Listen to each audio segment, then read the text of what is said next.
I want to control how much blur there is in the image. And shooting wildlife, I need to control the shutter speed to be able to freeze the fast action. And my next point is why manual with auto ISO works so well. ISO is the only setting that does not affect the creative aspects of your photo. It does not affect how blurry the background is. It does not affect how sharp the image is. It does not affect how much you've frozen the action in the photo. Because ISO does not affect the creative parts of the photo, I don't care what the ISO is. Most cameras have 3 different shooting modes. One is TV, or shutter priority. In this setting, you set the shutter speed, you set the ISO, and the camera picks the aperture for you. What your aperture is set at can control the sharpness of your photos because some lenses are sharper stop down. It also affects the amount of blur in the background. The next mode is AV, or aperture priority. In this mode, you pick the aperture and the ISO, and the camera chooses the shutter speed. This can be okay if choosing the shutter speed is not critical to your image, but if you're shooting slow or fast-moving targets, being able to change your shutter speed to freeze the action is important. Images shot at slow shutter speed for fast-moving targets will introduce blur into your image. Finally, there's shooting in manual, where you pick the aperture, the ISO, and the shutter speed. This can be used very creatively to achieve great results. The problem is in quickly changing light, like partly sunny and cloudy days, or when you want to shoot away from the sun and into the sun in quick succession, being able to change these settings on the fly is just too difficult. I love shooting subjects against the setting or rising sun, but often this action happens quickly. There's no time to change your settings. You just point at the subject and hit the trigger. But let's say you shoot in a genre or situation where the shutter speed is the most important setting. That's where shutter priority comes in, S or TV for time value on your camera. Action, sports, motorsports, and wildlife are genres where having enough shutter speed to freeze the movement of your subject is critical. Or maybe you want a slow shutter speed on purpose for artistic movement in the shot, like water in a waterfall. For these, the shutter speed is critical, but maybe the aperture isn't. In these scenarios, set the ISO to what you want, and then you only have one setting to worry about, shutter speed. Move it up when you need more, less when you need less. And ta-da! The camera will adjust the aperture to get the exposure right. Note that on some cameras, the buttons of what is controlled where may change in the different modes. On my Canon camera, the dial by the shutter button is the main dial for both modes. When I use shutter priority, it controls the shutter speed, but when in aperture priority, it controls the aperture. You can customize this differently if you want. In my case, I like the same dials to control the same settings, regardless of the mode I'm using. In these modes, if you happen to notice a blinking setting on your back LCD, it means that the camera can't keep adjusting the setting to balance the exposure. For example, lenses have a minimum and maximum aperture, so once you hit those, your camera can't go any further. On some camera brands, it won't let you change the settings further. On others, it may let you continue to change the settings but leave you under or overexposed. In these scenarios, see if you can change the ISO or one of the other settings to allow the camera to get the exposure right. Now, what do you do in these modes if the image is still too bright or too dark?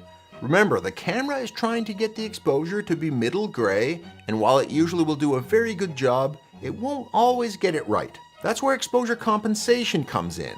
In semi-automatic modes, you adjust the exposure, brighter by moving the light meter's indicator to the right, darker to the left. Use this to get the exposure just right in case the camera's choice isn't perfect. Remember that the parameter that the exposure compensation will change to change the exposure is the one you're letting the camera manage. So exposure compensation will adjust aperture in shutter priority, but will adjust shutter speed in aperture priority. See here in aperture priority, the exposure compensation dial changes the shutter speed to make the image brighter or darker. So make sure you have exposure compensation on a handy dial if you have a spare dial on your camera, either a top dial or the thumb dial. On many cameras, you can customize this to your liking. If you don't have any spare dials, look for this icon next to a light meter on your back LCD or even on the top LCD. Now an extra trick from the pros. When using aperture and shutter priority, there may be minimum and maximum settings that you don't want to surpass. For example, in aperture priority, you may be fine letting the camera pick the shutter speed, except you never want it to go under a certain threshold to make sure your handheld photos are sharp. In a dark venue, your shutter speed may go down to 1/10 or even 1 second. That's no good handheld. What do? Many cameras allow you to set minimum and maximums for your settings, so the camera doesn't pick something that doesn't work for you. so you can set the minimum shutter speed at 1/100th of a second, or maybe the maximum aperture at f16, or the maximum ISO at 6400. Know your limits as per your style and tastes and program them in. And finally, what the heck do I do if both the shutter speed and aperture are critical to the shot, and you don't want to leave those to chance, but you're shooting in busy action and changing light? Manual with auto ISO to the rescue. You set the shutter speed to freeze or blur the action as needed. You set the aperture to make the background blurry or in focus, and just let the camera pick the ISO to balance the exposure.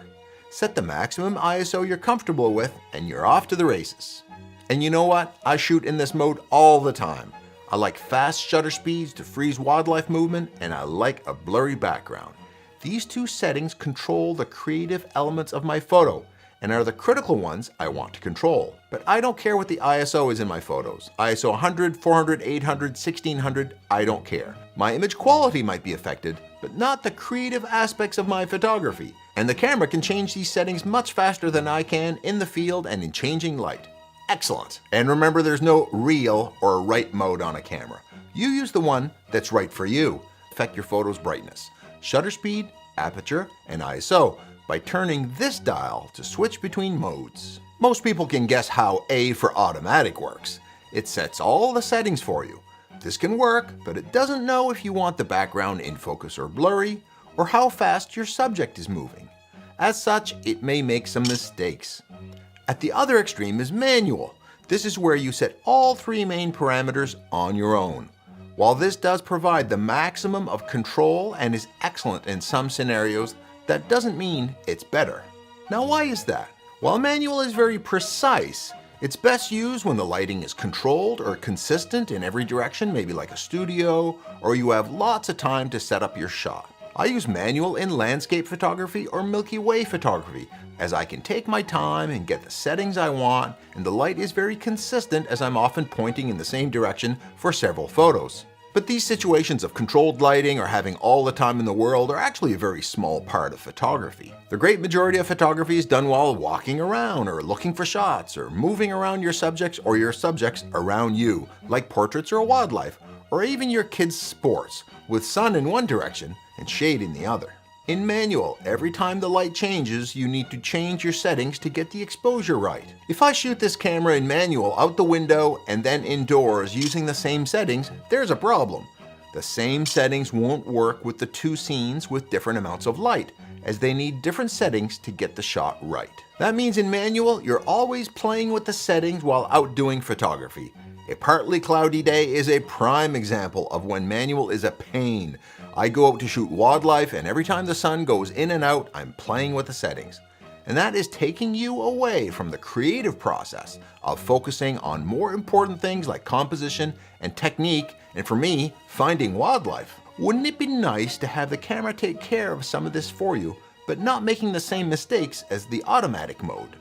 To the rescue are semi-automatic modes, shutter and aperture priority. Aperture priority, A or AV on your mode dial, is the mode to use where setting the aperture is the most important setting for the photographer, and it's okay to let the camera set the shutter speed to get the exposure right.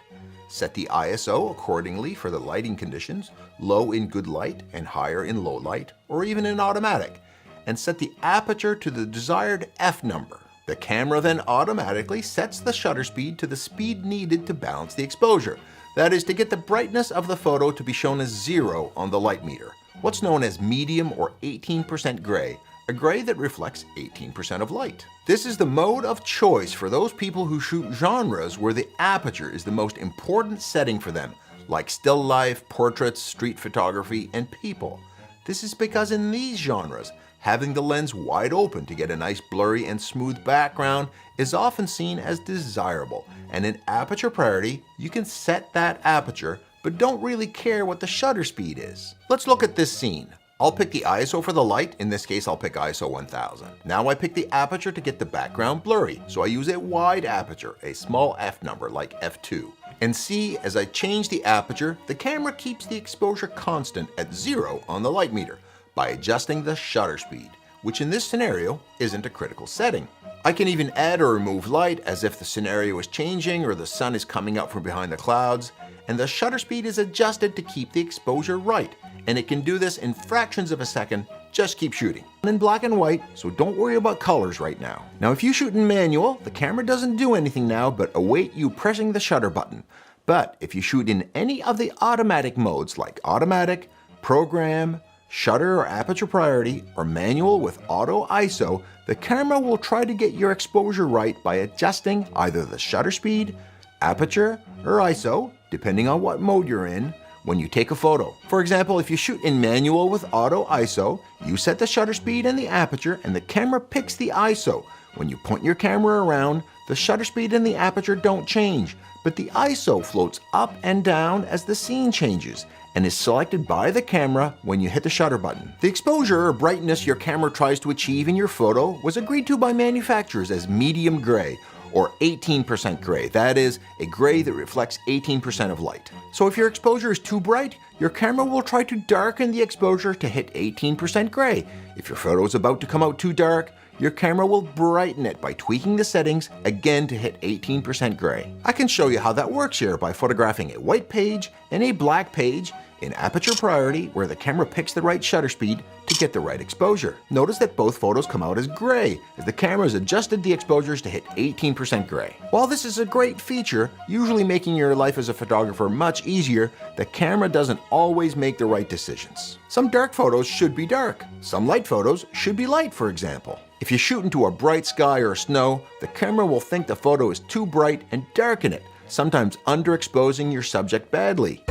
Be sure to subscribe to my channel if you haven't already, because subscribing makes you feel